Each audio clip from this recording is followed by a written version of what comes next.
Hello, everyone, and welcome to Weekly Manga Recap here on the 6th of April, 2016. I'm Nick, and Chris is here too, and we are going to be talking about Shishunki. Oh, I was really relying on you to get Eh. this one right. Well, whenever there's a U sound in a name, I'm tempted to, shorten it, but it, UN sounds are way more difficult. So, Shinsunki, yeah, it doesn't sound right. No, Iron Maiden. Um, But we're going to be talking about the lyric. But I have a little story to tell, Chris. Oh, First, you have the anecdote. All I right. have I have an anecdote.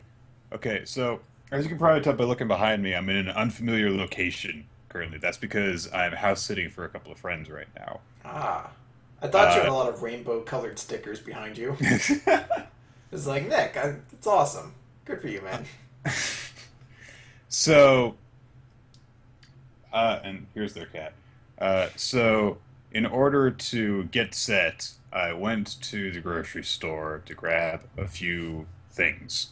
And one of the things that can't be without, because I am the Prince of Pop Tarts, is I had to get myself my Pop Tarts.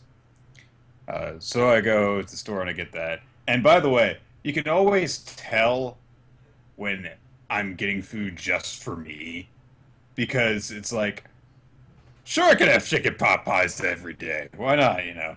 Uh, There's no like, balance to this diet. like if I ever went to like a foreign country, I had to go to Europe for some reason, and people were like, "Oh, suddenly Mr.